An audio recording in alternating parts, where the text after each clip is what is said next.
물종학 진단처의 문화부장입니다. 바쁘신 와중에도 오늘 마지막 세션에 참석해 주신 참석자분들께 감사 말씀드립니다. 이번 SWG 통합학술대회 테마는 스마트 물관리와 물 가치 향상 및 소비자 신뢰 제고라는 주제로 저희 K워터 물종학 진단처에서는 최근의 기후변화와 또 4차 산업혁명에 대응해서 녹색, 디지털 기술 기반의 미래 상수도 진단 및 관리라는 주제로 이번 세션을 준비를 했습니다. 총 3개의 주제로 진단 기반 지방 상수 탄소 중립 추진 방안, 스마트 배부실 도입을 통한 반망 진단 및 관리 혁신, 그리고 마지막으로 9개의 최신 노후관 비파대 진단 기술 동향 등 주제 발표한 후에 종합 토론하는 순으로 진행을 하겠습니다. 먼저 참석해 주신 참석자분 소개해 드리겠습니다. 단국대학교 김주일 교수님 참석해 주셨습니다.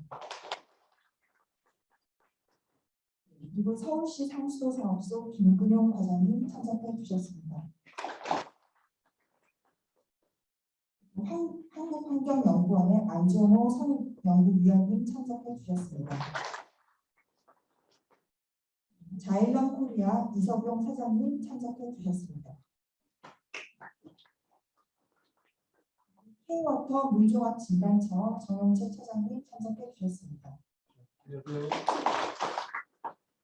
마지막으로 K워터 연구원 이철호 팀장님 참석해 주셨습니다. 다음으로 정영채 차장님의 인사 말씀 있으시겠습니다.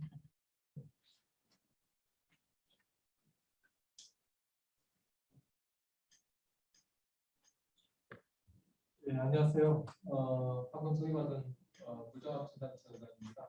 수장사 조영채입니다. 여기 올해 지금 11월인데 작년에도 한 11월 정도에 여기 에스트로이지 학회가 있었던 걸로 기억하고 있습니다. 그래서 이제 이틀 동안 계속 오가면서 이제 세션에 이제 참석하면서 어떤 내용이 하고 있나 하는 걸 봤었는데 그때는 75에서 80%가 거의 테마가 빅데이터, AI 모든 것을 다 그렇게 연계를 짓고 있었어요. 그런데 이제 오늘 책자에 보니까 새로운 아이템이 많이 들어갔잖아요. 그리고 아까 이제 인하대 김형수 교수님이 이제 강의하셨던 분야에서 기후변화에 대한 개념이 많이 들어있었습니다. 그래서 기후변화에 대한 개념으로서 탄소 중립 과제들이 새로운 아이템으로 많이 들어가고 우리 이 세션에서도 이제 그게 있고요. 주로 이제 올해는 탄소 중립, 스마트 AI 이런 어떤 글자들이 많이 있었습니다. 지금 기존에는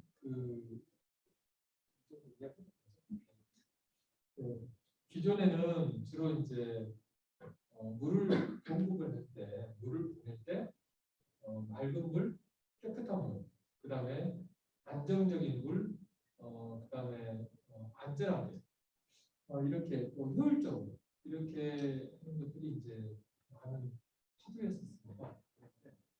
지금의 화두는 아까도 제가 이제 탄소 중립에 대한 용어들이 많이 보인다고 했듯이 지금에는 기후변화, 탄소 중립, 그다음에 안전, 또 노후 시설 이런 것들 약간 잘이라고 하는 잘하자 하는 잘이라고 하는 그런 내용들이 좀 많이 보입니다. 그래서 불과 1년 사이인데 테마가 조금씩 바뀌어간다는 그런 느낌이 있었습니다. 물론 이제 흐름의 전환이 있어서 하는 건데요. 오늘 저희 이제 과제도 이러한 어떤 시대의 흐름을 반영해서 그런 세션이긴 하지만 좀 다소 좁긴 하지만 그런 흐름을 반영해서 생각했고 그다음에 논의가 될 것 같습니다. 우선 기나연장께서 말씀하셨듯이 오늘 바쁘신 일정 중에도 이렇게 참석해 주신 김길 교수님의 많은 감사드립니다. 감사합니다.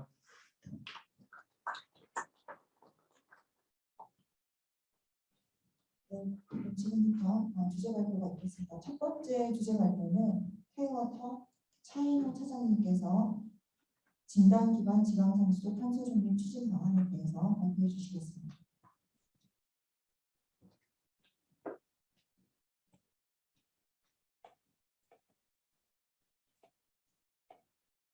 안녕하십니까.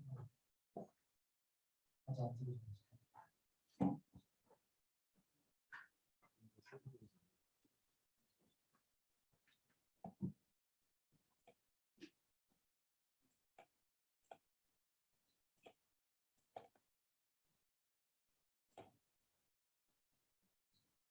파일이 안내해 주세요. 다시 다른 걸로 대체를 좀 하려고 했습니다.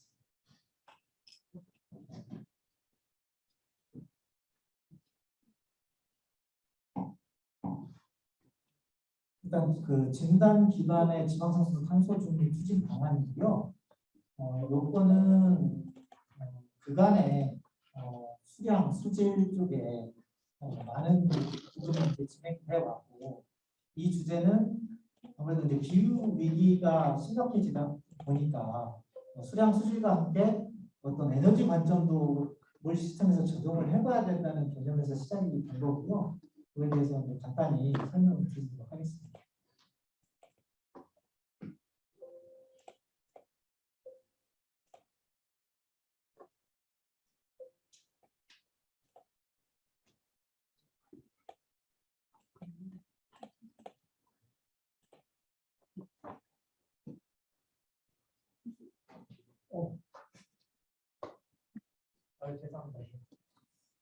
죄송합니다. 진단 기반 지방상수도 탄소 중립 추진 방안에 대해서 설명드릴 수자원공사 차임 차장입니다.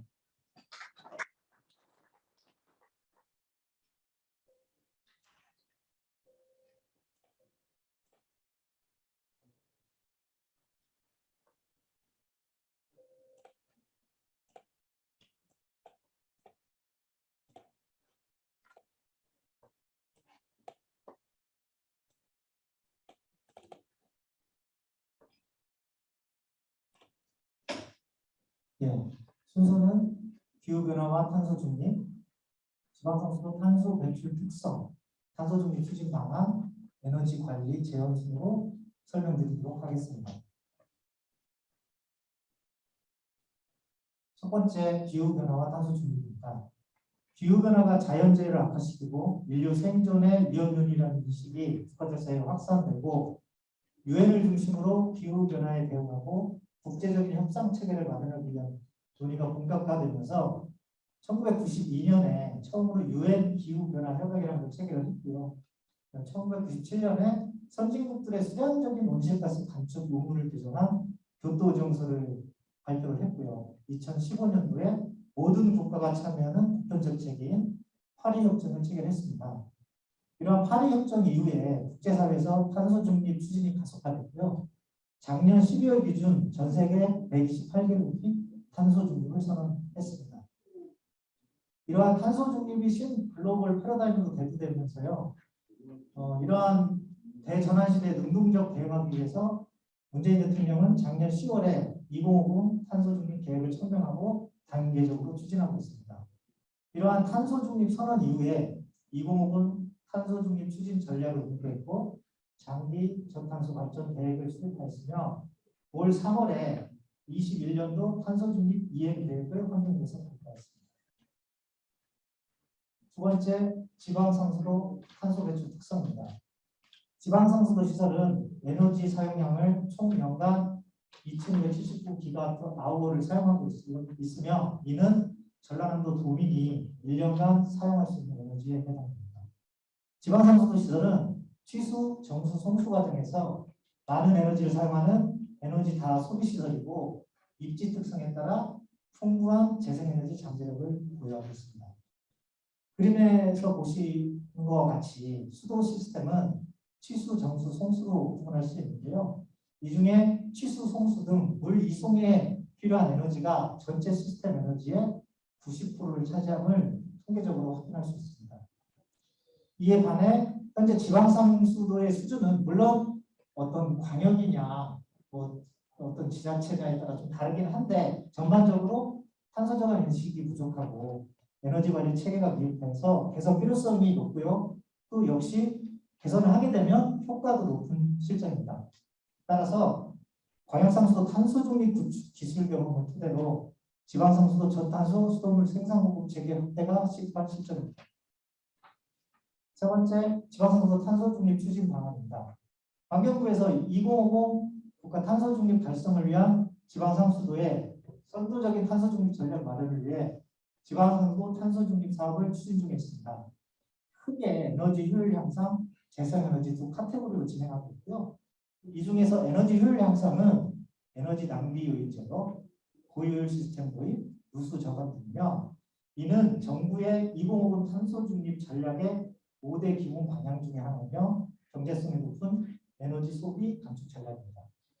다음은 재생에너지고요. 태양광, 수열, 소수력을 도입하는 거고요. 이 역시 탄소 중립 전략의 5대 기본 방향 중 하나로서 탄소 배출이 없는 에너지원이 에너지 공급 시스템의 중심이 되는 전략입니다.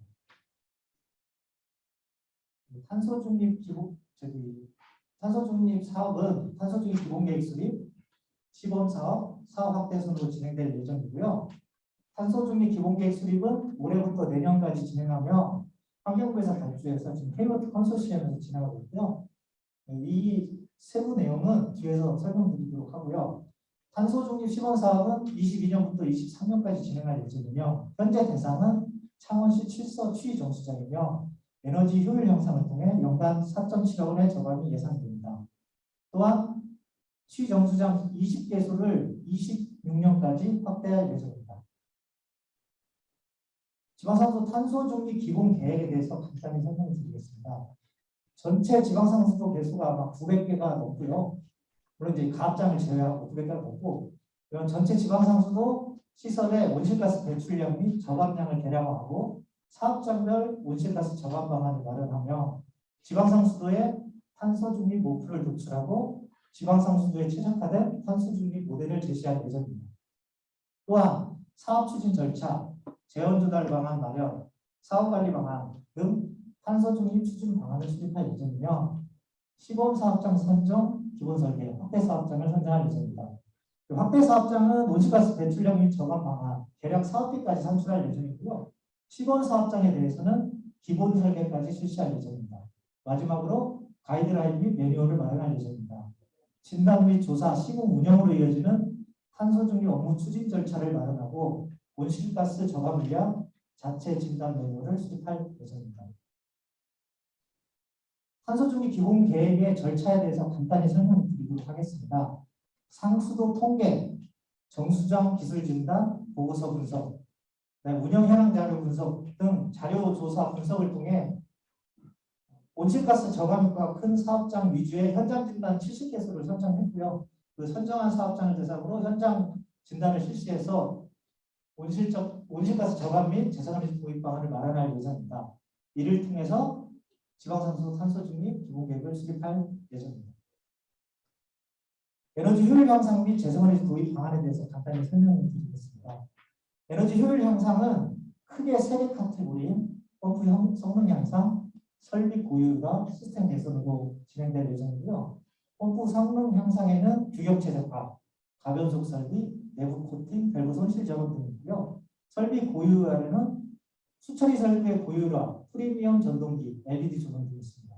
시스템 개선 사항으로는 실시간 성능 모니터링 설비, 관로 잔류 수도 활용, 스마트 에너지 관리, 수요 자원 거래 제도 등이 있습니다. 재생에너지 도입 방안은 어떤 그 시설의 입지 특성에 맞는 태양광, 수열, 수수적 에너지를 도입하는 겁니다. 저희가 진단 70개소를 진행을 했고요. 그 중에서 에너지 효율 향상과 재생에너지의 사례에 대해서 한 가지씩만 설명드리도록 하겠습니다. 이 사업장은 40만 톤 시설이고요. 제 에너지 효율 향상에 대한 사례고요. 문제점은 펌프 용량 부적정으로 펌프 효율 저하가 심화된 상태이고요. 응집비, 수직비 등이 노후화로 에너지 손실 요인이 발생하고 있습니다. 개선 방안으로는 펌프에 대한 규격 최적화와 고효율로 교체를 하고 그리고 수처리 설비에 대해서는 고효율 설비로 교체하고 스마트 에너지 관리 시스템을 구축하면 4.7억 원의 절감이 예상됩니다. 다음 재생에너지 도입 사례에 대해서 말씀드리겠습니다. 4만 톤 시설의 정수장이고요. 기존의 재생에너지 시설은 없었습니다. 침전지 및 해수주 상부, 건축물 옥상 등에 태양광 에너지를 설치해서 약 400kW의 태양광 에너지를 설치하면 연간 500MWh의 전력을 생산할 수 있었고요. 관리동의 냉난방 설비를 수열 에너지로 전환하면 연간 약 500만 원의 절감이 가능한 것으로 판단되었습니다. 그림에서 보시는 것과 같이 수원에서부터 취가업장, 정수장, 배수지, 수용과 관로까지 수도 시스템 전체에 대해서 이번 기본 계획을 통해서 지방선거 맞춤형 탄소 중립 표준 모델을 제시할 예정이고요. 지방상수도 운영관리 담당자가 활용 가능한 가이드라인 및 자체 진단 매뉴얼을 수립할 예정입니다. 지자체가 자체적으로 탄소 중립을 추진할 수 있도록 사업 전주기에 활용 가능한 가이드라인을 마련하고요. 지방상수 수도 시설의 온실가스 저감을 위한 진단 매뉴얼을 작성할 예정입니다.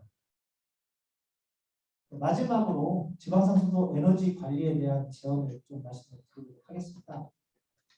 첫 번째로 어떤 국가계획인데요. 수도정비 기본계획 등 국가계획 수립지 에너지 관리 강화가 좀 필요하다고 판단합니다. 지자체에서 수도정비 기본계획 수립의 근거가 환경부의 수도정비 기본계획 수립 지침인데요. 이 부분에 지금 거의 에너지 관리 부분이 빠져 있다고 보시면 될 것 같고요. 그래서 이제 이 수도정비 기본계획 수립 지침 에너지 관리 강화에 대해서 개정이 필요하고 이 부분은 지금 현재 환경부에서 인식하고 있고요. 그래서 초안 정도는 저희가 여기서 작성해서 환경부에 지금 이렇게 제언한 상태이고 아마 이 개정을 할 예정으로 알고 있습니다. 다음은 지방상수 저탄소 수돗물 생산 기반 구축을 위한 지방상수 탄소 중립 사업의 시행과 정착이 필요하고요. 또한 운영 담당자의 에너지 다소비 설비 자체 진단 역량 확보 프로그램 개발 및 정착이 필요합니다.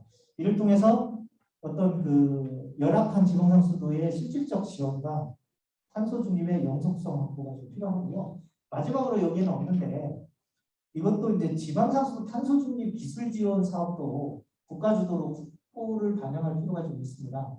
예를 들면 뭐 서울시나 특강시 같은 경우는 어떤 재원적 여력이 있지만 그렇지 않은 지자체 같은 경우는 여력이 좀 만만치 않거든요.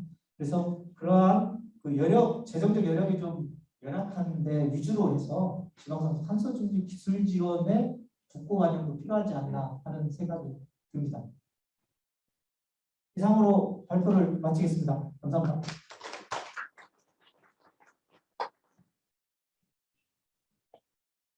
네, 두 번째 주제 발표는 K워터 문희근 차장님께서 스마트 내부실로 관람 진단, 관리 혁신에 대해서 발표해 주시겠습니다.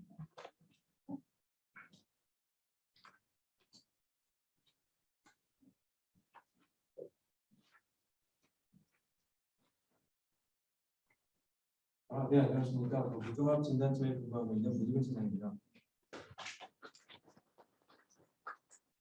스마트 별거실 도입을 통한 건강진단 관리 혁신이라는 주제를 가지고 약 10분 동안 발표를 드리겠습니다.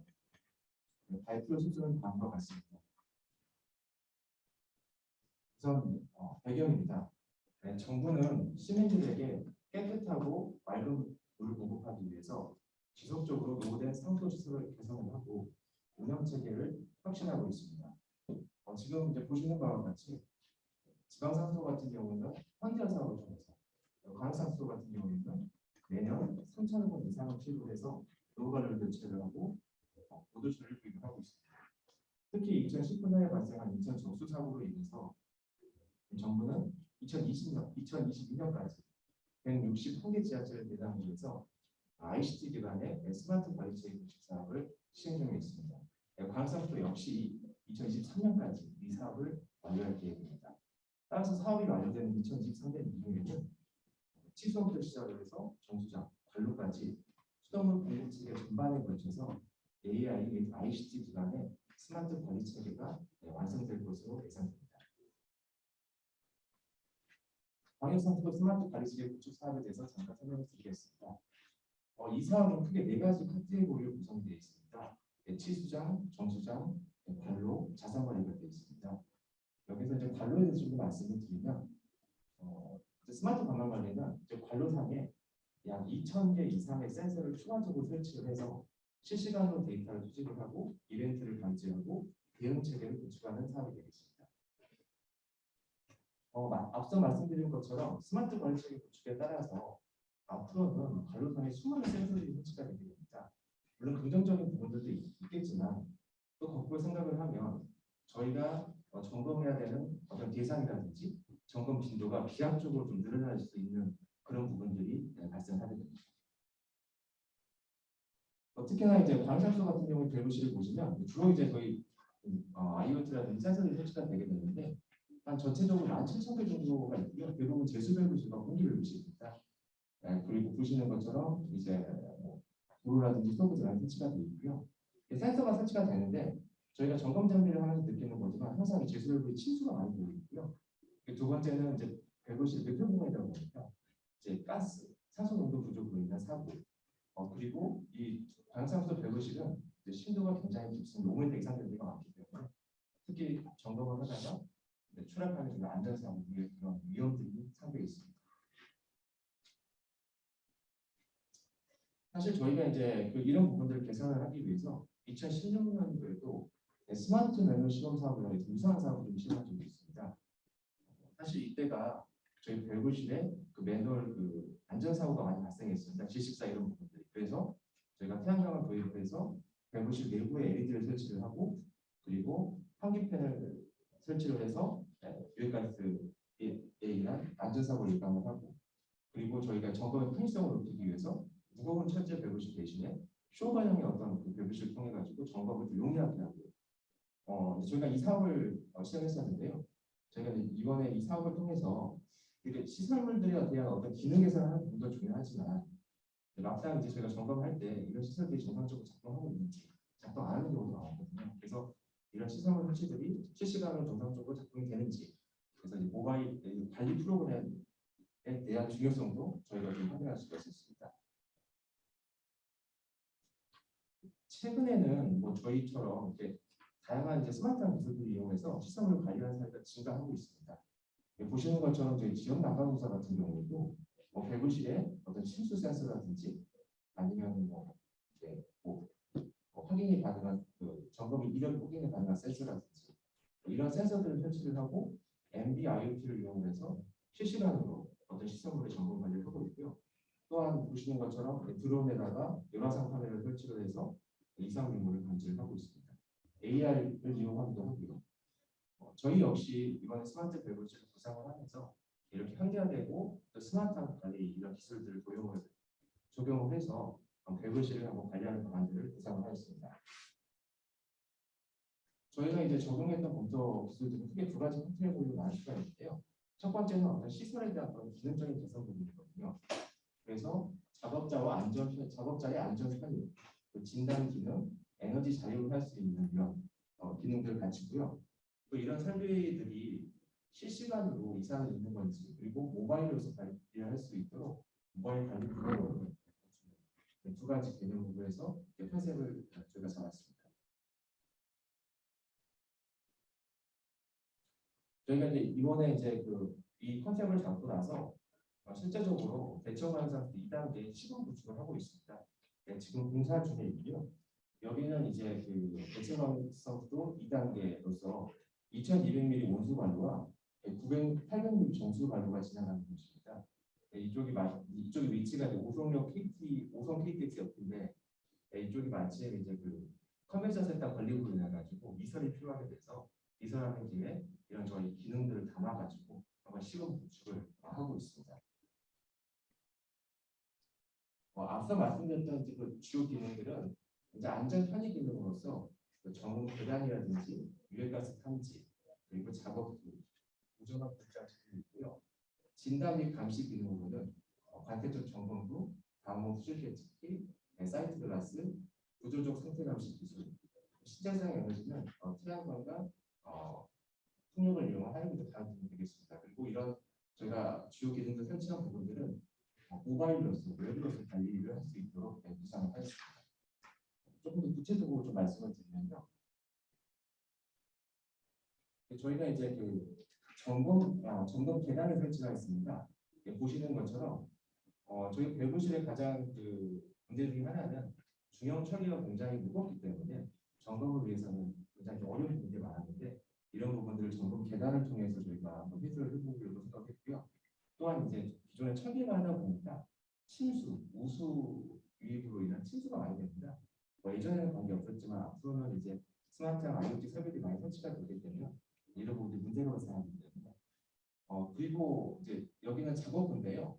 여기 보시는 것처럼 저희가 로우된 제스밸브를 교체를 하기 위해서 보통 작업부를 풀리 카보네이트 형태로 설치를 하는데 저희가 이제 태양광 BIPV를 이용해서 체감도 확보를 하고 신재생 에너지를 활용함으로써 밸브실 내에 소요되는 에너지를 건강하고 탈도 작업을 할 수 있도록 구상을 하였습니다.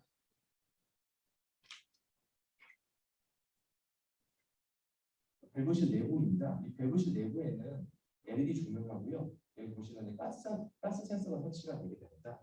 그래서 밸브실 점검하시는 점검자들이 점검하기 전에 밸브실 내의 가스 농도를 확인을 하고 이상 유무를 확인을 할 예정이고요. 그리고 저희가 이제 그 전기가 없는 외층물이 많기 때문에 전기가 필요하지 않은 무전을 장치 등을 설치를 하였습니다. 그리고 이제 진단 쪽 기능으로서는 여기 보시는 것처럼 다음 수직 예측기하고 관세척을 앞으로 분만하게 이루어지기 때문에 관세척고 그리고 이제 실제적으로 이 물든 이상이 없는지 육안으로 확인할 수 있도록 사이트 글라스를 설치하였습니다. 사이트 글라스를 보시면 좋습니다. 또한 이 배구실 내에서 누수라든지 이런 부분을 확인할 수 있도록 하이드로폰 형태의 누수 진단 센서를 설치를 했고요. 그리고 구조적 상태 감시 기술을 탄성파와 광섬유를 이용한 구조 상태 감시 기술을 적용하였습니다. 구조적 상태 감시 기술은 탄성파와 광섬유를 활용하는데요. 저희가 보통 지사에 한 4명 정도가 안 되는 이런 근무를 하는데 발로 한 200km 이상 관리하고 있습니다. 그래서 이 구조 상태 감시 기술이라는 거는 이제 저희 그 배구실 위에서 섭하게 등 허가받지 않는 작업이 일어난다든지 아니면 배구실 내 시설물이 누수가 발생한다든지 이런 부분들을 탄성파하고 광섬유를 이용해서 실시간으로 인지를 하고 위치까지 확인할 수 있는 기술입니다. 이 기술은 국가 IoT 과제로서 표준과학연구원과 키워드 연구원이 공동으로 개발하고 있고요. 여기서 이제 보시는 것처럼 저희가 현장에서 한번 실제로 시범을 해봤는데 그 위치를 정확하게 찍어내서 저희가 시범적으로 이제 적용을 하고 검증을 할 계획입니다. 앞으로 이제 향후 계획에 대해서 말씀을 드리겠습니다. 저희가 이제 시범적으로 이제 구축한 스마트 배구실은 약 1년 정도 이제 검증을 하고 그리고 이제 다양한 어떤 그 조건별, 유형별로 적용할 수 있도록 어떤 적용 가이드라인을 저희가 만들 예정입니다. 그리고 이제 저희가 이제 방역상수도 SW 사업이 구축되면서 수많은 센서들이 설치가 되다 보니까 이 센서 설치가 연계해가지고 선별적으로 스마트 배구실 도입을 하고요. 향후에는 저희가 이제 개대치 공사라든지 아니면 신규 건설 공사를 할 때 이런 기능들을 담아서 저희가 관리식을 좀 고도화할 수 있는 방향으로 노력할 예정입니다. 이상으로 준비한 내용은 다음 것 같습니다. 네, 경청해 주셔서 감사합니다.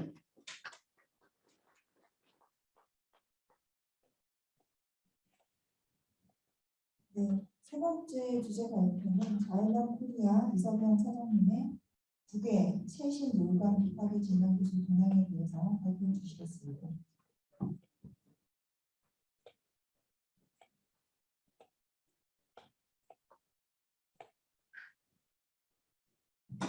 네, 안녕하십니까. 저는 자연업 한국법인의 저는 이석용이라고 합니다. 오늘은 저희 회사 특히 이제 북미 지역에서 진행하고 있는 최신 노후관의 비파기 진단 기술 소개 위주로 말씀을 드리도록 하겠습니다. 보통적으로 자연업은 물과 관련된 어떤 장비 회사로 많이 알려져 있는데요. 그 외에 그 발로라든지 스마트워크와 관련된 비즈니스도 지금 같이 진행을 하고 있습니다. 그 중에서 이제 그 전체 어떤 진단 관련된 쪽에서는 저희가 30년 이상의 어떤 경험과 전체 한 500명 이상 직원들이 하고 있고요. 전 세계에서 대략 한 50개국에서 이 작업을 영위를 하고 있습니다. 전반적으로 북미 위주로 지금 아직까지는 진단 사업이 좀 이루어지고 있는데, 아직까지 대략 한 3만 톤 정도의 어떤 상수 간만에 대해서 진단 사업을 하고 있습니다.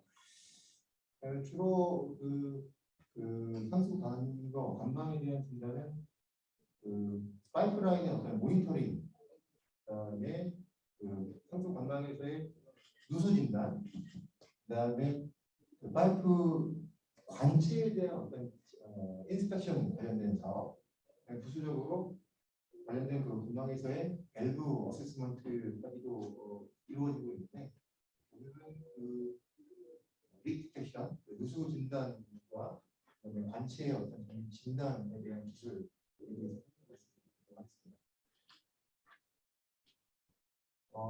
관 상태를 평가를 하고 상수 관망에서 관 상태를 하는 것들은 사실은 이제 처음에는 어떤 관로 정보를 수집을 하고 어떻게 조치를 해야 될 것인가에 대한 대상의 우선순위를 정하는 어떤 진단 계획을 수립하는 어떤 목적을 가지고 출발을 하고요.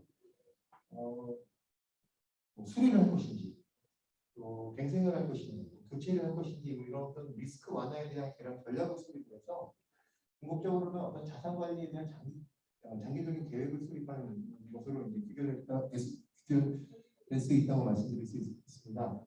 그 중에서 어떤 현장에서의 실행 가능성에 대해서 어세스, 진단이라는 부분이 사실은 이제 현실적으로 필요한 부분이라고 생각되는데요. 저희 회사에서는 어떤 관로의 시설 재원, 그다음에 매설 환경, 또 운영 이력, 그다음에 누수라든지 어떤 사고에 대한 이력, 또 관망의 어떤 중요도 등에 따라서 각각한 수준의 어떤 진단의 수준에 좀 차등해서 진단 기술을 적용을 하고 관 상태가 평가돼야 된다. 이런 전략으로 기술 개발을 하는 쪽으로 접근을 하고 있습니다. 미국의 예를 좀 말씀을 좀 먼저 드리면요. 미국 상수관이 대략적으로 한 240만 킬로미터 정도가 된다라고 합니다. 그중에 즉시 유지 보수가 필요하다라고 이제 판단되는 300mm 이상의 상수 관망이 대략 한 20만 킬로미터 정도 되고요.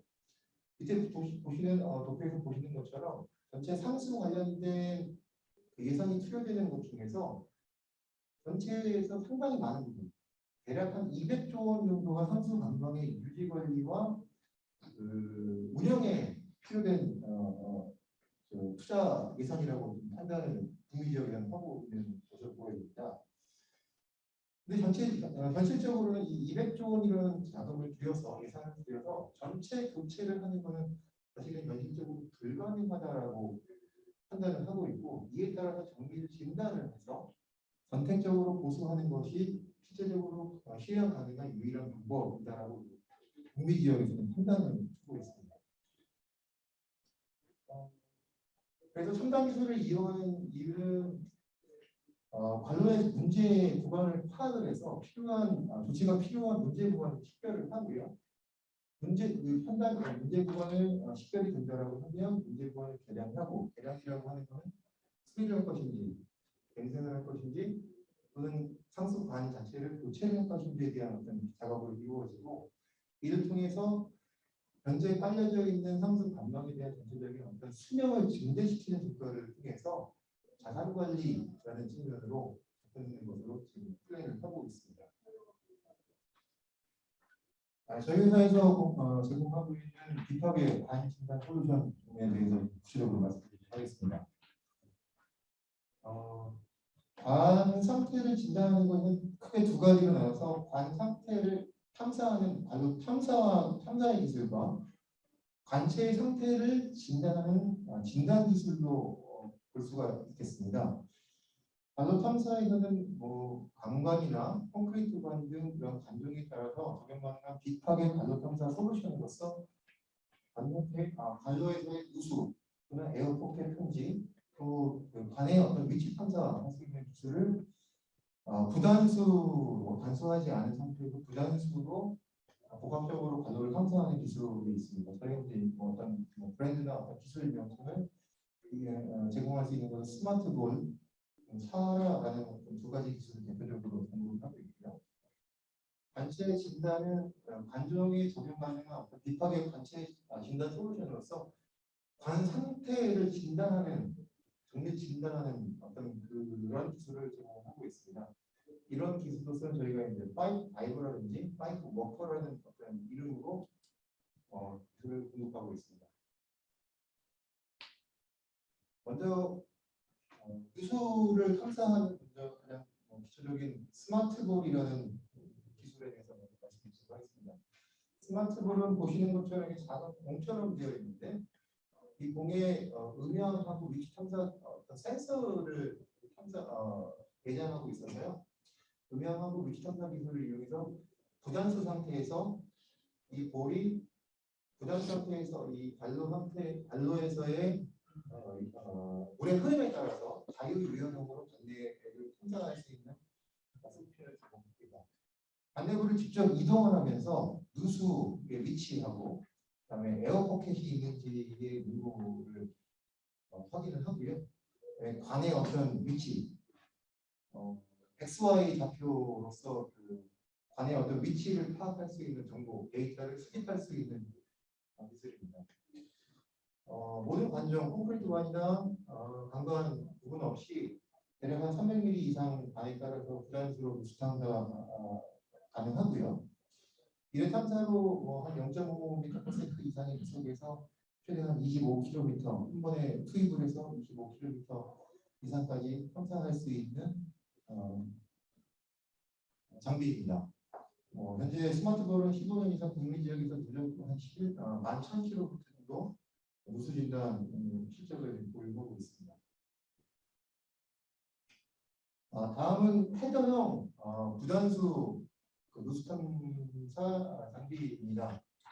이 사라 기술은 제가 굳이 오늘 구체적으로 설명하지 않더라도 현재 지금 K-워터에서 이 장비를 지금 한 10년 정도 운영을 실제로 지금 현장에서 하고 계십니다. 헤더형이라는 거는 케이블이 연결된 상태에서 관 내부에서의 어떤 관 상태를 진단하는 건데 이 장비에서는 음향하고 위치 탐사 기술을 이용해서 헤더형 케이블 연결해서 실시간으로 관 내부의 상태를 탐사할 수 있는 장비입니다. 관 내부를 직접 이동하면서 누수의 위치하고 에어포켓의 위치를 확인을 하고요. 또 앞단에 CCTV 카메라가 달려 있어서 실시간으로 관 내부의 상태를 직접 육안으로 관찰할 수 있도록 구성되어 있습니다. 마찬가지로 앞에 낙하산이라고 저희들이 표현을 하는데요. 부단 상태에서 관 내부에서의 어떤 물의 흐름에 따라서 자기도 유형을 하면서 관 내부를 말씀드린 것처럼 어떤 센서와 CCTV 기술을 이용해서 상태를 측정하고요. 관관이나 콘크리트와 관계없이 300mm 이상 발로에서 부단수로 실시간 탐사를 하고요. 마찬가지로 고성도 CCTV를 통해서 실시간으로 관 내부 탐사하는 기능을 가지고 있습니다. 국내에서도 수부자원공사에서 10년 이상 운영을 하면서 많은 실적을 보여오고 계시고요. 특히 북미 지역이나 유럽 지역에서는 20년 이상 적용을 하고 있었고 전체 한 4,500km 정도 탄사한 경험을 가지고 있습니다. 다음은 관체를 진단하는 기술이고요. 첫 번째 말씀드릴 수 있는 것은 파이프 다이버라는 기술입니다. 관체 종류에 따라서 전자기장 또는 초음파 기술을 이용하는데요. 콘크리트 관인 경우에는 전자기장 기술을 사용하고요. 관관인 경우에 초음파 기술을 이용해서 마찬가지로 부단수 상태에서 자유유형으로 관체 진단을 합니다. 다양한 관정이라고 하는 건 콘크리트하고 말씀드린 것처럼 콘크리트 관하고 관관이요. 약 한 400mm 이상 관로에서 탐사를 하는데 사실 여기 보시는 그림처럼 투입을 해서 이 자유유형에 따라서 이제 관체를 진단하는 건데 관체 진단은 이 사진은 관관의 경우에 초음파 기술을 이용해서 각 지점에 따라서 계속적으로 이른바 스캐닝을 하고요. 예로서 이 초음파 기술을 이용해서 강관이 부식이 됐는지 또는 처음에 설치되어 있던 강관 두께에 따라서 안에서부터 남보가 됐든지 얇아졌는지 또는 외부로부터 어떤 다른 요인에 의해서 그 관관의 상태가 노후화됐는지 또는 그 두께가 얇아졌는지 이런 상태들을 측정을 하게 됩니다. 이 사진에서 보시는 것처럼 이런 상태로 장비를 통해서 파이프 다이브라는 장비를 통해서 관체의 상태가 이제 스캐닝이 되는 거고요. 실제로 그 땅을 파서 관체 상태를 실제로 들여다보니까 보시는 그림처럼 실제로 이렇게 노후화되고 관 상태가 이제 부식이 되거나 이런 상태가 육안으로 직접 확인된 사례를 말씀드립니다. 보실 수 있는 그림 이해하시면 될 것 같습니다. 다음은 이제 관체를 진단할 수 있는 파이프 워커라는 기술인데요.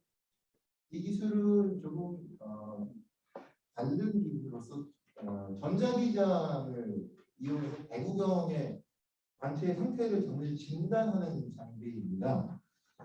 이 기술은 콘크리트 관에 적용을 하는 기술이고요. 900mm 이상의 대구경 관로에서 정밀 진단을 합니다. 사진에서 보시는 것처럼 이 파이프 워커라는 이 진단 기술은 부단수는 아니고요. 단수한 상태에서 관체의 물을 다 제거한 상태에서 장비를 투입하고 인력에 의해서 장비를 행사를 하는데요. 그 전자기장을 이용해서 관체를 정밀 진단을 하는데 특히 콘크리트 관에서의 콘크리트 관 표면의 어떤 상태를 본다라기보다는 콘크리트 관 내부의 강선의 어떤 마모도 노후화 정도에 대한 부분을 정밀 진단을 합니다. 콘크리트 관의 강선의 어떤 노후, 끊어졌다든지, 부식이 됐다든지, 줄었다든지, 이상이 있는지 여부를 판단을 하고 이에 따라서 배구경 관에서의 향후의 어떤 갱생 또는 교체에 대한 필요성을 예측해 줄 수 있는 솔루션을 제공해주는 진단 기술이라고 이해하시면 될 것 같습니다.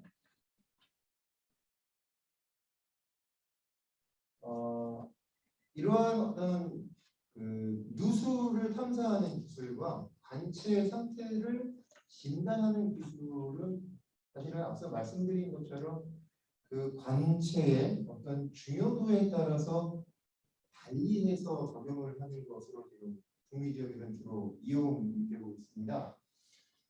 어떤 즉각적인 어떤 사고라든지 누수가 탐지하거나 포괄적인 어떤 진단이 필요하다라고 했을 때는 앞서 말씀드린 것처럼 스마트볼이라든지 사를 통해서 누수라든지 또는 관내 에어포켓 탐지를 하고 CCTV를 통해서 상태를 직접 육안으로 확인하는 작업 또는 관로의 GIS 매핑 작업을 하는 것들을 이용하고요. 조금 더 중요한 관로들, 관로가 현재는 누수 사고가 없지만 대규모 수용도로 들어가는 대구경 관로라든지 중요한 관로에 대해서는 사전에 우리 어떤 예방적인 조치에서 정밀 진단이 필요하다라고 했을 때는 좀 더 첨단 기술인 파이프 다이버나 파이프 워커를 통해서 고해상도로 관체 정밀 진단을 하고요. 그래서 관체를 정말 진단을 해서 향후에 어떻게 계획을 세워서 갱생 내지는 교체, 수리를 할 것인지에 대한 어떤 플랜을 세울 수 있도록 의사결정을 돕는 그런 어떤 기술이라고 이해하시면 될 것 같습니다. 처음에 미국의 예를 좀 말씀드렸는데요. 미국의 엄청나게 한 200조 정도 들여서 관체를 진단을 하고 교체를 하는 사업비가 들 것으로 예측하는데 사실 이게 물리적으로 실제적으로 재정 사업으로 실제로 가능하지 않은 겁니다. 실제로 엄청나게 큰 예산이 필요한 건데 실제로 미국에서 북미 지역에서 해보니 수명이 매우 오래된 것들을 실제로 땅을 파보고 진단을 해보니 실제로 조치가 필요한 구간은 전체의 한 3에서 한 4% 정도 수준이었다라고 지금 리포팅이 되고 있습니다. 이 부분은 전체 우리가 계획을 세울 때 어떤 특정한 구간 노후화가 진행됐다라고 하는 전체 구간에 대한 관로의 어떤 길이라는 측면에서 봤을 때는 정밀 진단을 통해서 필요한 예산의 실제적으로 한 3%, 4% 정도의 향후의 어떤 갱생 교체에 대한 것만 투여를 하게 되면 실제적으로 관의 상태를 좀 더 정밀하게 진단을 하고 이해를 해서 실제적으로 그 관의 상태를 좀 더 오래 사용할 수 있는 부분으로 이끌 수 있다라는 것들이 실제로 말씀드린 어떤 관에 대한 어떤 누수 분석이라든지 정밀 진단에 대한 어떤 목적이다라고 그렇게 말씀드릴 수 있을 것 같습니다. 네, 여기까지 경청해 주셔서 감사합니다. 네, 감사합니다. 네, 앞서 발표해 주신 발표자 세 분 모두 수고하셨습니다. 다음은 종합 토론 시간입니다. 강북대 김준일 교수님께서 자장을 맡아주실 거고요. 토론자로는 김bun영 과장님, 그리고 안정호 선위원님, 그리고 이석영 사장님, 정영채 차장님, 이철호 팀장님께서 맡아주시겠습니다. 자리 식사해 주시면 되고요. 많은 고감 부탁드리겠습니다.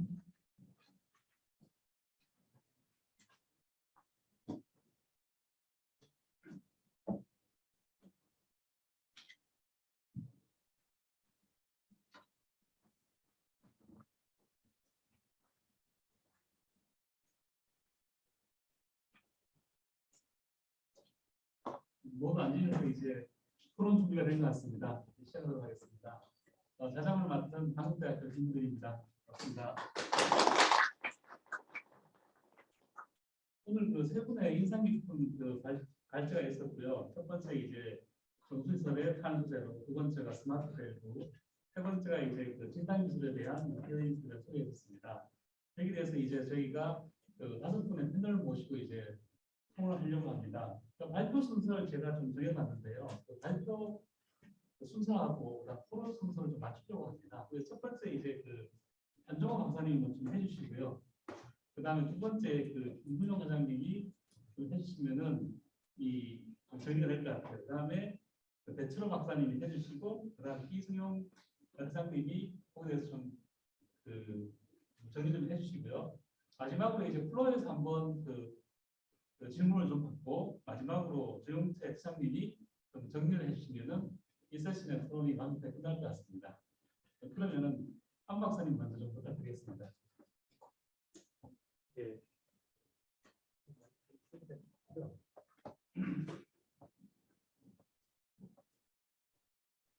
네, 안녕하십니까. PA 안정호입니다. 귀한 시간에 불러주셔서 감사를 드립니다. 오늘 세 분의 발제 내용을 잘 들었습니다. 사실 저는 저희가 속해 있는 기관 자체가 이제 관련된 이제 정책 쪽 측면이기 때문에 기술적인 부분이나 이제 아무래도 이제 그런 좀 많이 의견을 좀 드렸으면 하는데요. 우선 이제 지방상수도 첫 번째 발표해 주신 이제 지방상수도에 대한 탄소 중립과 관련된 발제 내용을 잘 들었습니다. 지금 이제 그 탄소중립 2050이라는 그 정부의 아젠다에 맞춰서 이제 물 분야, 특히 상수도 분야의 탄소중립도 이제 적극적으로 추진하고 있고, 발표해 주신 내용대로 환경부와 같이 협업을 통해서 지금 추진되고 있는 내용을 소개를 잘 해주신 것 같습니다. 근데 이제 아직은 정부 아젠다를 이제 끌고 가게 물 쪽에 대한 준비는 아직 이제 시작인 것 같습니다. 이제 뭐 탄소중립 자체가 이제 에너지 쪽에 많은 관심을 갖고 있고 물 분야에서도 이제 나름 이제 노력을 하고 있습니다만 아직 이제 시작 단계인 상황에서 사실은 이제 물 관리에 좀 선도하고 있는 키워터 역할이 굉장히 중요한 것 같습니다. 광역 상수도는 이제 당연히 이제 말할 것이 없을 것이고요. 지방 상수도 같은 경우에 있어서도 이제 이러한 그 탄소 중립에 대한 아젠다를 방향을 좀 설정하는 그 방향성 같은 것들을 좀 그 키워터나 이제 환경부 같은 기관들이 좀 적극적으로 그 주도를 해야 지방 상수도에 대한 사업자들이 따라올 수 있는 그 체계가 갖춰지지 않을까 좀 싶습니다. 우선은 이제 제가 이제 아직은 이제 좀 시작 단계라고 좀 말씀을 좀 드리는 이유가 우리가 그 상수도 분야에 대한 탄소 중립을 많이 얘기하고 있습니다만 과연 이제 우리나라의 전체 탄소 중립의 이 물 분야, 상수도 분야가 얼마만큼 기여할 수 있는가에 대한 평가는 아직은 좀 자료가 좀 부족한 것 같습니다.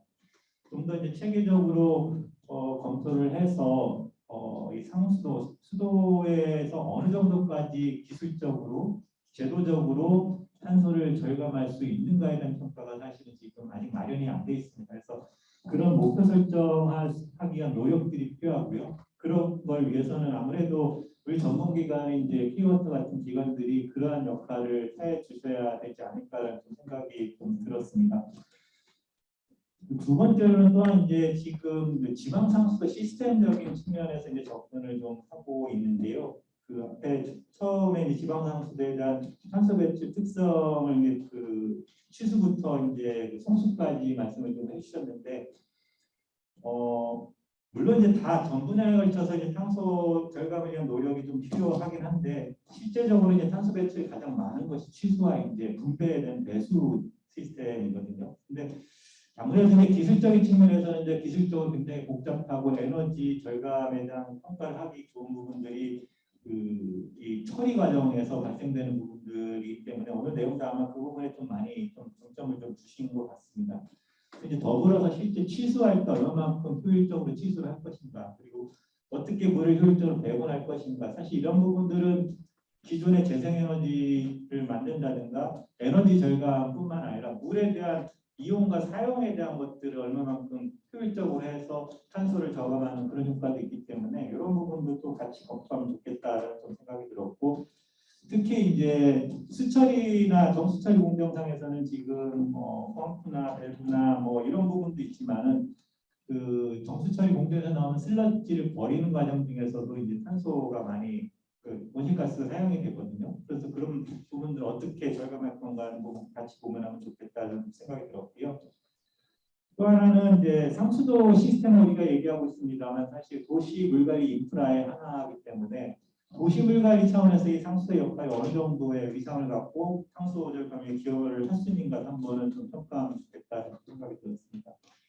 하나 더 이제 덧붙여서 말씀을 좀 드리고 싶은 것은 이 탄소 중립에 대한 이제 가이드라인이나 이런 것들을 이제 정부가 만들고 온실가스 배출에 대한 매뉴얼도 만드는 과정 중에 있는데 이런 것들을 하는 과정에서 이제 앞에서 말씀드린 이런 내용들이 검토가 돼서 제안을 해주면 훨씬 더 좋지 않을까라는 좀 생각이 좀 들었습니다. 그래서 첫 번째 발제 내용은 뭐 굉장히 중요하고 지금 중요한 아젠다로 끌고 가고 있기 때문에 다시 한번 말씀드리지만 좀 키워터 역할 좀 더 중요하지 않을까 하는 말씀을 드렸고요.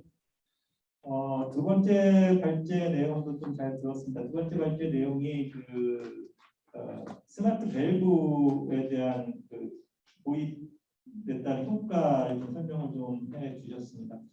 아직 이제 이 부분이 제가 정확히는 이해를 못했습니다만 현장에 어느 정도까지 적용이 됐는지는 지금 아마 오송역 근처에 사업을 지금 하는 걸 말씀해 주셨는데 좀 더 이 부분에 대한 것들을 사업에 대한 평가를 할 수 있게 환경적 검토나 경제성 검토 같은 것들을 좀 더 자료를 축적을 하는 것이 지금 이제 필요한 과제인 것 같습니다. 그래야 이걸 기반으로 해서 앞으로 이런 부분들에 대한 사업이 점점 더 확대될 수 있을 거라고 좀 생각이 들어서 그런 부분들을 조금 더 당연히 이제 하실 거라 생각이 드는데 이제 그런 부분이 필요하다는 좀 생각이 들었습니다.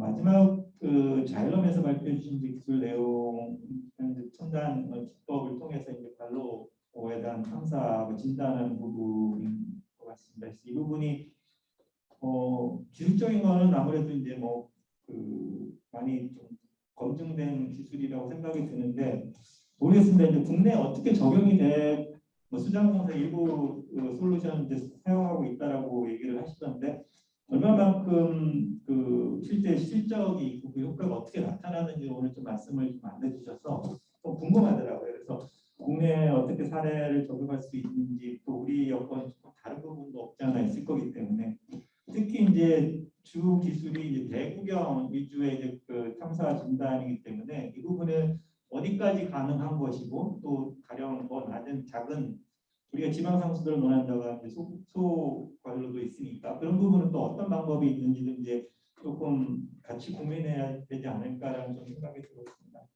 예, 오늘 이상 발표 내용 정말 잘 들었습니다. 감사합니다.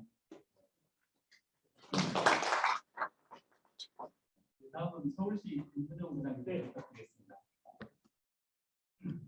안녕하세요. 서울시 상수도사법부의 김준호입니다. 세권에 대한 그 주제 발표를 잘 들었습니다. 근데 주제 발표하신 거에 대해서 저희 서울시 그 상황하고 좀 다른 점도 있었고 좀 깊게 고민하는 부분도 저희가 있어서 어떤 부분에서 차이가 있고 서울시에서 이런 부분에서 어떻게 하고 있는지 그걸 좀 말씀을 드리는 게 좀 도움이 될 것 같습니다. 일단은 그 탄소 중립 좀 죄송하지만 좀 거창한 얘기 같고 좀 어려운 부분인 것 같아요. 그래서 탄소 중립이라는 이런 단어보다는 에너지 절감 차원에서 저희가 고민하는 부분이 상당히 많습니다. 예를 들어서 저희가 이제 강북정 수장이라고 했습니다. 100만 톤 규모로 저희가 선수를 하고 있는데 2,400mm 그 3열이 저기 동쪽에서 서쪽으로 쭉 이어져 있습니다. 그러다 보니까 관로의 손실도 많고 요 하나의 관로를 이설을 하기 위해서 수많은 예산이 투입이 되고 깊게 고민하는 부분이거든요. 그럼 이런 부분을 어떻게 해서 할까? 그러니까 하나의 대체 관로를 구성을 해야 될 텐데 그걸 앞으로는 순수 터널 개념으로 좀 할 생각을 하고 있습니다. 예를 들어서 시점에서 종점까지의 터널을 하적 터널을 뚫어서 잘 유연화 보낸 다음에 끝 지점에서만 이제 압입해서 올리는 쪽으로 하고 있거든요. 그럼 가업하는 형식에서 수도가 많이 절감되지 않을까. 그다음에 이제 두 번째로 고민하는 게 지금 저희 수량공사가 마찬가지지만 저희 서울시도 6개 정수장이 있는데 거의 노후화됐습니다. 40년, 50년 되어 있다 보니까 어느 하나의 정수장이 문제가 발생했을 때 대체가 지금 불가능한 상황이거든요. 그래서 대부분 정수장이 동쪽에 치우쳐져 있습니다. 동쪽에 치우쳐져 있는데 그 서측에 정수장을 하나 건설을 해서 순환 정비하는 개념으로 지금 저희가 정비를 추진을 하고 있고요. 다음 이제 스마트 배구실도 저희가 지금 구성을 하고 있는데 이건 이런 고민을 하셨으면 좋을 것 같아요. 그러면 스마트 배구실에 어떤 구성품을 넣을 거냐 좀 상당한 고민이 필요해 보입니다. 저희 서울시 도로 다녀보셔서 알겠지만 매너들이 무수히 많습니다. 특히 상수 같은 경우에는 제수밸브, 태수밸브, 공기밸브, 역지밸브 다양한 매너들의 각기 역할들을 하고 있는데 그 역할들이 과연 1년에 몇 번 정도 쓸까? 거의 쓰지 않습니다. 설치했을 때 한 번 딱 쓰지 거의 쓰지 않거든요. 그래서 이런 기능들에 대해서 저희가 고민들을 하고 있고요. 그래서 이거를 효율적 밸브 설치할 수 있는 방법이 뭘까?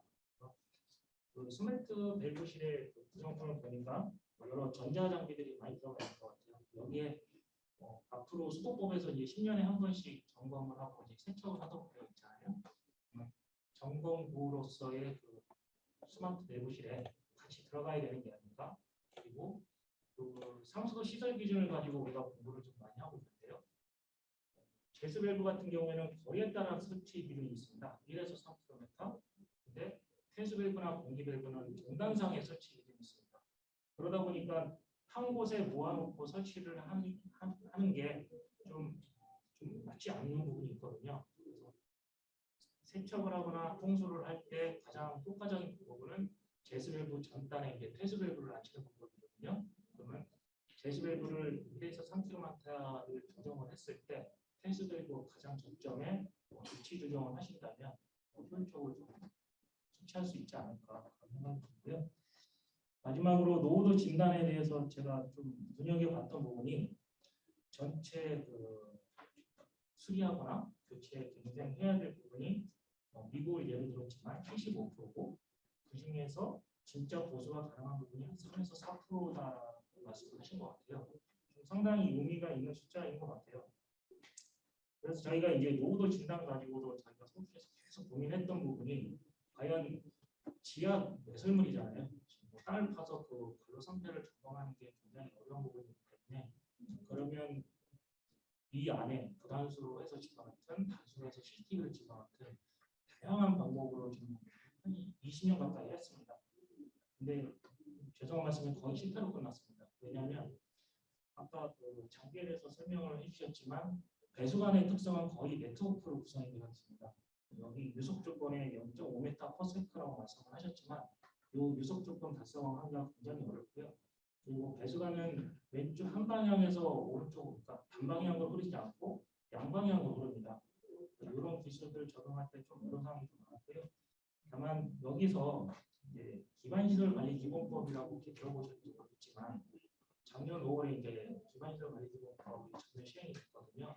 근데 여기서 가장 큰 핵심이 뭐냐면 성능 개선과 재원 조달 방법입니다. 그래서 어쨌든 법정 사무로 가야 이 관을 과연 교체를 해야 될 대상인지 아닌지에 대한 중요한 판단 기준이기 때문에 이건 꼭 눈여겨보셔야 되지 않을까 싶습니다. 거기서 성능 개선의 방법으로서 세 가지 지표가 나옵니다. 성능 기술성과 경제성과 정책성. 좀 단어가 좀 모호하긴 하지만 거기에 이제 세부 기준들이 나와 있거든요. 그 기준들을 어떻게 수치화해서 할 것인가에 대한 고민이 좀 필요해 보입니다. 이상입니다. 감사합니다. 수로 박사님인데요. 시간이 좀 지체가 돼가지고 뽑은 부분에 설명이었으면 감사하겠습니다. 예, 알겠습니다.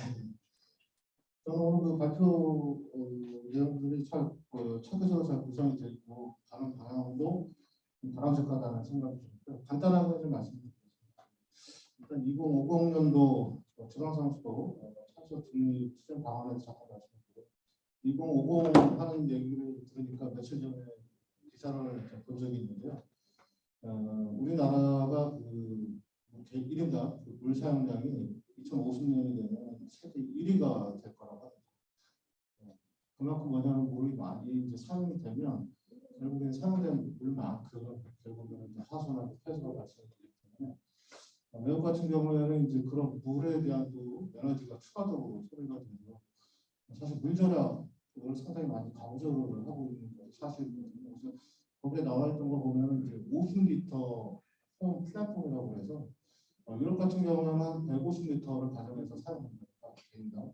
그런데 이제 그 50리터까지 줄이겠다 이렇게 캠페인이 좀 벌어지고 있는 상황인데 아쉽게도 우리나라 같은 경우에는 50년까지 물 사용량이 그만큼 증가된다고 하니까 외국과는 또 반대로 가는 방향이 있어서 그래서 과거에는 저희 그 수소사업자가 절수라든지 이런 부분들을 크게 캠페인을 많이 했었는데 최근에는 많이 등한시 되는 부분이 있는 것 같아요. 지방상수도 쪽에서 저희 전체적으로 수도 시설에서 그런 부분들이 강화됐으면 좋겠다는 생각이 들었고 두 번째는 이제 새로운 것들도 중요하지만 저희가 사실 현재 하고 있는 사업 중에서 탄소 중립과 가까운 그런 일들이 상당히 많습니다. 첫 번째가 뭐냐면 잃어버린 물을 우리가 먼저 잡아야 되지 않겠냐. 왜냐하면 이제 저희가 수돗물 생산할 때는 상당히 많은 그 에너지와 비용이 소모가 되잖아요. 근데 이제 공급 과정에서 다 그걸 잃어버린다는 거는 결국 거기 생산된 소요된 에너지들이 다 같이 로스가 된다는 그런 개념이기 때문에 제가 볼 때는 가장 중요한 거는 지방산업시도에서 미술 제거 사업이 가장 핵심이고 또 이러한 그 로스를 잡음으로써 저희가 얼마나 에너지가 절감이 되는지 그런 부분도 사실은 먼저 분석이 좀 되지 않겠냐는 생각이 들고요. 제가 이제 개인적으로는 이제 그 계량 기술이라든지 이런 쪽도 좀 연구를 많이 했었는데 외국 같은 경우에는 대부분이 이제 그 오픈컷이라고 해서 부착해서 강을 교체하거나 이러지는 않고요. 대부분 60에서 70% 정도는 다 비교착을 하고 있거든요. 그래서 이제 그 뭐 탄소 절감하는 부분을 이제 불착 교체 대비 비교한 자료들을 보면 최소한 70% 이상은 절감이 가능한 거로 보입니다. 왜냐하면 부착을 하게 되면은 대부분이 이제 간을 이제 부착하면서 나오는 폐기물이라든지 또 이제 교체함으로 인해서 새로운 이제 재료들이 간들이 이제 아마 이제 배설이 될 겁니다.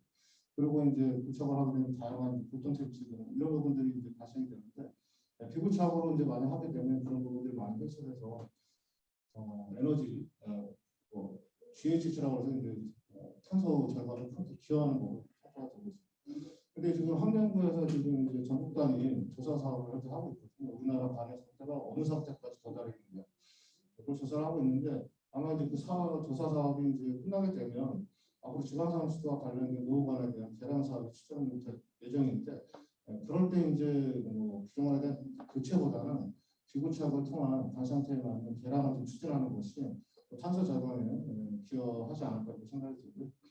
그다음에 저도 평상시에는 이제 배국가정 부분에서는 이 지역 고도차로 인해서 상당히 수압이 많이 편차가 심하기 때문에 대부분 이제 이런 부분들에 대해서 감압변을 설치를 해서 저희가 유실을 전사하고 유실을 납치해서 많이 설치를 하고 있는데 외국 같은 경우에는 두 마리 토끼를 잡혀가지고 왜냐하면 이제 감압을 하면서 거기서 생기는 그 남은 잔류수들을 가지고 다시 전기 에너지로 생산하는 미니시력 발전 장치 이런 거 소규모로 많이 개발을 해서 지금 시장에 진출하고 있거든요. 그래서 그런 부분도 저희들이 좀 고민해야 될 것 같은 생각이 들고요. 그 다음에 스마트 밸브실 관련해서는 지금 이제 사실 관로상에서 노출되어 있는 그 부분은 이 관로실 밸브실밖에 없거든요. 그래서 밸브실을 우리가 어떻게 잘 활용하느냐에 따라서 운영이라든지 사고 예방이라든지 이런 부분들에 크게 도움을 얻을 수 있을 거라고 생각합니다.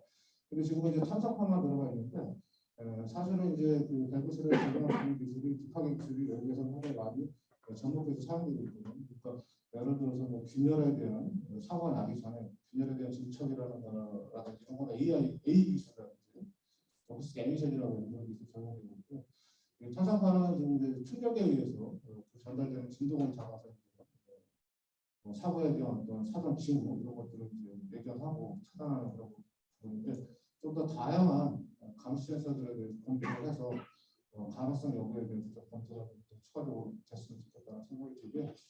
그 다음에 이제 그 자이램에서 지금 개발된 여러 가지 비판이 있어서 우리나라하고 약간 좀 분위기가 다른데요. 외국에 저도 이제 학회에 몇 번 참석을 해보면 거기는 이제 이런 기술이 이미 현장에 적용이 되고 있습니다. 그래서 많은 그 수호 사업자들이 그 기술을 적용하고 그 효과는 보통 한 섹션 하게 되면 절반은 이제 이쪽과 관련된 그런 기술들이 자꾸 발표가 되고 있거든요. 근데 우리나라는 아직까지 이제 이런 기술에 대한 소개가 벌써 한 10년 동안 계속해서 지금 되고 있는 것 같아요. 그렇다면 이런 기술들이 왜 시장에 지금 진출이 안 되고 있느냐? 결국에는 이제 이 밸브실과도 연결가 될 수 있을 것 같은데요. 이런 장비들을 넣고 뺄 수 있는 그런 인프라가 좀 지적처럼 되고 있고, 두 번째는 사실 이게 이런 새로운 기술들이 시장에 진출하려면 더 제도적인 그런 측면에서 어떤 정비라든지 또는 들어올 수 있는 여건 이런 부분들이 만들어져야 되는데 기술에 대한 평가만 저희가 할 뿐이지 사실 이 기술이 시장에 들어와서 좀 정착하고 또 이렇게 확대될 수 있고 더 제도적인 그런 측면도 같이 함께 고민이 좀 필요하지 않을까 생각이 듭니다. 이상입니다. 네. 그래서 패널들이 말씀하신 거하고 다른 문제들이 있으시면 말씀해 주세요. 네, 자연학 이동입니다. 제가 앞서 회의가 좀 늦어서 앞에 패널분들 발표하시는데 다 경청을 좀 못했습니다. 근데 또 저희는 기업하는 입장에서 저희 기술을 소개 말씀을 드리는 거고 교수님께서 말씀하신 것처럼 앞서 이제 소시나 키보드에서 말씀하신 부분에 제가 뭐 달리 어떤 매크로적인 측면에서 말씀드릴 사항은 그렇게 크진 않고요. 그래서 이제 뭐 말씀하신 것처럼 이제 특히 이제 북미 지역에서 비파계 진단 기술에 대해서 제가 설명 말씀드렸지만 배철호 박사님께서 말씀하신 것처럼 국내에 아직 정확하게 적용이 되지 못하고 있는 것도 사실입니다. 그런 것들이 뭐 제도적인 이유, 여러 가지 어떤 비즈니스적인 어떤 비즈니스 모델이 부재하기 때문에 또 북미 지역과 우리나라의 어떤 시스템이라든지 환경이 좀 다른 부분 때문에 실제로 적용성에 대한 문제들이 아직 해결되지 않은 부분들이 아직 뭐 저희들이 기술을 공급하고 하는 입장에서는 국내에도 좀 풀어야 될 숙제이지 않을까 싶습니다. 오늘은 또 비파계 진단 기술 말씀드렸고 아까 질문이 대구경 진단 기술 위주로 300mm 이상 대구경 진단에 대한 기술을 좀 말씀드렸는데요. 대구경에 대한 진단 기술의 중요성에 대해서는 앞서 말씀드린 것처럼 대구경 관망 자체가 가지고 있는 어떤 중요성, 매우 많은 수용가 쪽으로 물을 보고하는 1차적인 시스템이라는 측면을 봤을 때 우선적으로 진단 내지는 평가가 좀 이루어져야 된다는 중요성으로 말씀드린 거지. 그 외에 좀 소규모 같은 경우는 아마 국내에서도 활발하게 지금 기술 개발이 이루어지고 있는 것으로 알고 있고, 또 저희 자일럼에서도 뭐 어떤 모니터링하는 기술들을 좀 가지고 있는데 오늘은 안타깝게도 소개 말씀드리지 않는데 배수관이라든지 이런 소구경이나 어떤 계측 센서들을 측정을 해서 누수라든지 또 파괴에 대한 어떤 예측할 수 있는 시스템들을 수준의 어떤 디지털 워터 플랫폼하고 연결되는 문제인데요. 이런 것들을 뭐 진단하고 또 사후에 발생 가능한 어떤 사고의 위험성도 예측할 수 있는 어떤 시스템도 기술 개발을 통해서 기술을 하고 있다라는 부분을 말씀드리고, 이 부분 아마 앞서 말씀드린 것처럼 국내에서도 활발하게 아마 기술 개발이 이루어지고 있는 것으로 알고 있습니다. 일단은 이런 부분들이 어떤 AI, 뭐 디지털 워터하고 다 연결되어 있는 비즈니스라고 생각이 되어집니다. 오늘 말씀드린 어떤 누수 탐사라든지 진단이라는 것들도 과거에 우리나라에서 특히 이제 상하수 분야, 상수 분야도 인프라도 대부분이 어떤 카펙스 측면에서의 비즈니스였던 것 같습니다. 앞으로 이런 것들이 오펙스 측면에서의 어떤 일들이 이루어진다고 생각이 됩니다. 운영 관리, 유지 관리가 더욱더 중요한 부분이고, 저희 회사에서는 이 부분에 대해서는 어떤 그 오펙스적인 측면에서의 어떤 시장에서의 사태, 시장의 어떤 동향이 저희 뭐 영어로 감히 말씀드려서 죄송합니다만 저희들은 이제 어포더빌리티라는 부분, 그다음에 레질리언스라는 부분으로 접근을 하고 있습니다. 레질리언스라는 것은 어떤 그 유지 관리, 운영 관리라는 측면에서 어떤 시스템, 그 인프라의 어떤 탄력성, 또는 어떤 뭐 플렉시빌리티 이런 부분들 최대한으로 이끌어낼 수 있는 부분으로 기술이 개발되고 실제로 현장에서 접목돼야 된다는 부분이고요. 어포더빌리티라는 부분은 사실은 저는 개인적으로 가성비라고 저는 개인적으로 번역을 하는데요. 오펙스적인 측면에서의 일이 실제로 비용 효율적인 부분으로 예산이 책정이 되고 사용됨으로써 실제적으로 매크로하게는 이런 부분들이 인프라의 어떤 자산 관리가 비용 효율적인 부분으로 이끌어질 수 있도록 이런 기술들이 접목되는 중요한 과제이지 않을까 생각을 하고 있습니다. 네, 감사합니다. 이날쯤 플로어에서 한번 오늘 발표한 주제라든가 트럼프 나서 질문을 받는 시간을 가지고 있습니다. 혹시 질문 있으시면은 한번 질문 좀 부탁드리겠습니다. 제가 35분에 시작했는데요. 여기 시간이 35분으로 돼 있어가지고 10분은 더 할 수 있을 것 같습니다.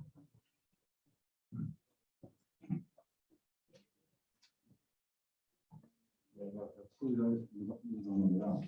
발표 잘 들었고요.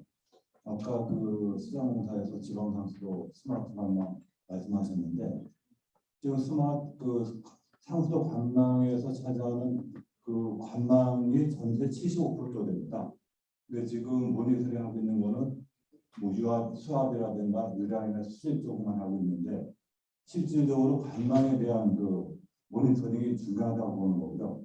아까도 말씀드렸다시피 누수를 잡는 것이 탄소를 절감할 수 있는 부분인데 아까 그 환경문제로 보면은 전체 그 관망에서 한 95% 정도가 그 도수관, 손수관 쪽에서 발생되는데 이쪽에 대한 대안이 하나도 없고 5% 정도 되는 그 에너지 사용에는 절감에 대해서만 목표가 세워졌기 때문에 상당히 문제가 있다고 봅니다. 그래서 실질적으로는 관이 그 파손되고 있는지 누수가 되는 실시간 모니터링할 수 있는 이런 쪽에 얘기가 나와야 되는 거지.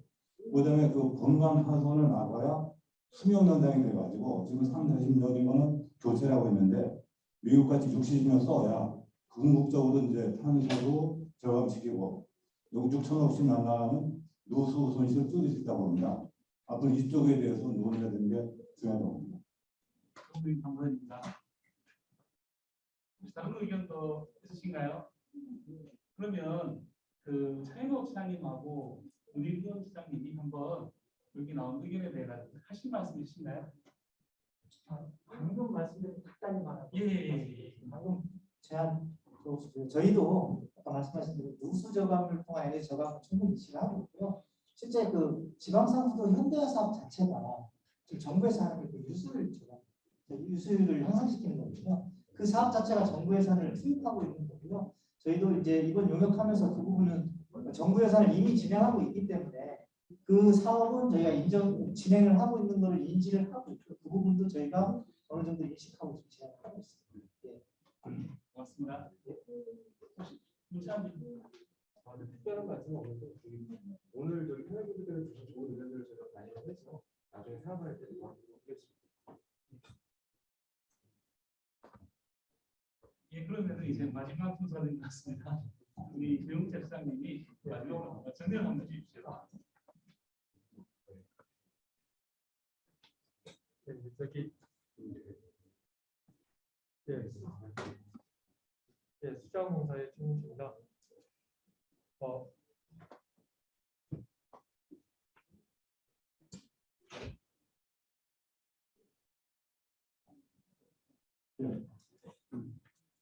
여기 탄소 중립은 아까 제가 이제 인사 말씀 드렸을 때 인류 생존에 대한 이야기를 좀 했습니다. 그래서 탄소 중립은 어떤 뭐 정권이 바뀌든 아니면 어떻게 됐든 간에 이거는 나아가야 할 길이라고 생각합니다. 그래서 과거 전 정권 그러니까 이명박 대통령 있을 때부터도 녹색 성장이라는 주제를 가지고 많이 했었습니다. 그런 걸 많이 추진을 했었고 그 이후에 박근혜 대통령도 있고 문재인 대통령도 있고 마찬가지입니다. 내년에 또 뭐 새로운 대통령이 되면 어떤 분이 될지 모르겠지만 똑같이 인류 생존의 문제이기 때문에 똑같이 논의가 됐을 건데요. 이제 잠깐 저도 하면서 느낀 점이 있다고 하면 뭐냐면 탄소 중립이 사용한 에너지와 신재생 에너지를 비교했을 때 재료가 되는 게 탄소 중립인데 신재생 에너지를 발생을 시키던 아니면은 에너지를 절감을 하던 그런 것들이 이제 되는 겁니다. 그런데 저희들이 이제 이 시간 한번 해보니까 8억 원 정도를 투입을 해가지고 어떤 에너지를 많이 소비를 하는 그런 시설을 교체를 했어요. 교체를 하면은 얼마 정도의 효율이 개선이 되겠죠? 그러면 얼마 정도의 에너지가 절감이 되더라. 그게 이제 나왔고 그 반면에 태양광이라든지 수요를 설치를 해가지고 이걸 설치를 하는데 그걸 설치하는데 24억 원 정도, 즉 8억 원의 3배 되는 금액을 투입을 했는데 그 신재생 에너지 발생되는 게 아까 8억 원을 투입해가지고 에너지를 효율 절감할 수 있는 에너지하고 같더라고요. 제가 좀 많이 아깝다는 말씀인데 그러니까 무슨 말이냐면 신재생 에너지를 하지 말자는 말은 아니지만 신재생 에너지를 설치하는 것도 필요하지만 그에 앞서서 우리가 저효율화되고 그다음에 낭비되는 그러한 어떤 시설들을 교체하고 하면 훨씬 더 많은 효과가 있더라. 그러니까 적은 자본으로 많은 효과를 볼 수 있더라. 그래서 탄소 중립도 어떤 신재생 에너지를 설치하고 거기에도 초점을 맞춰야 되겠지만 그에 못지않게 더 신경 써야 될 게 낭비되고 있는 에너지를 좀 줄여야 되겠다. 그래서 그것도 이제 진단을 통해서 그런 것들을 방향을 좀 모색할 수 있는데 그렇게 좀 해야겠다는 그런 것을 한번 말씀드릴 수 있고요. 두 번째로는 아까 이제 탄소 중립 과제에 대해서 말씀해 주신 내용 중에서 수도정비 기본계획의 에너지 관리 항목을 좀 강화해야 된다 그런 말씀을 해주셨습니다. 그리고 해주셨는데 그런 것들을 보면 다 이런 것들이 정부 정책에 연계가 되어야지 시행력이 있을 수 있겠더라고요. 그리고 아까 스마트 밸브실의 어떤 효율적 관리, 그다음에 안전에 대한 문제, 그다음에 파이프 다이버와 사람 이런 장비에 의한 효율적인 관리 이런 것들도 정부 정책하고 연계가 되어야지 그래야지 정부에서 적극적으로 이제 주도해 주어야지 이게 빛을 볼 수 있겠더라 하는 그런 생각이 들었어요. 그래서 정책에 좀 반영될 수 있도록 이런 노력들이 좀 해야 되겠다. 그런 생각이 했고요. 그리고 아까 플로에서 아까 말씀해 주셨던 그 저기 도수 송수관에서 누수되는 것들이 굉장히 많습니다. 그런 이야기를 해주셨는데요. 지금 저희들도 이제 그 환경부 과제로서 지방산소 탄저중립 기본 계획을 하고 있는데 사실 그 관로에 대한 부분이 사실 빠져 있어요. 그래서 좀 아쉬웠었어요.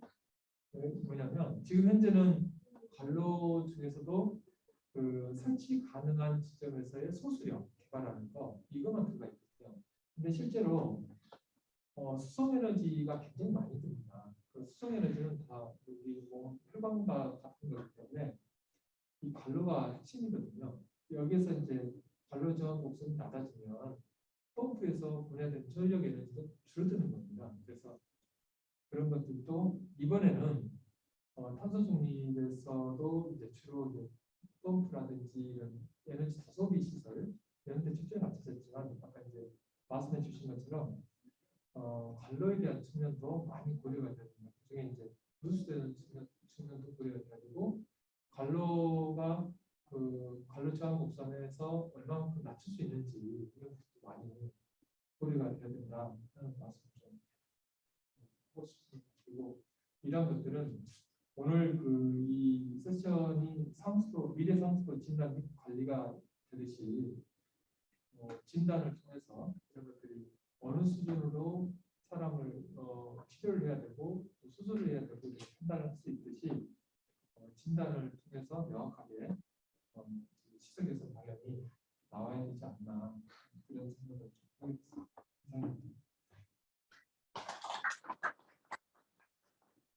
예, 좋은 말씀 나누고 딱 시간이 그 6시 10분입니다. 우리가 30분 동안 토론을 잘 마친 것 같고요. 이상으로 토론을 좀 마치도록 하고 혹시 김나연 부장님 혹시 더 안내 말씀할 게 있으신가요? 네. 착석해 주신 토론팀이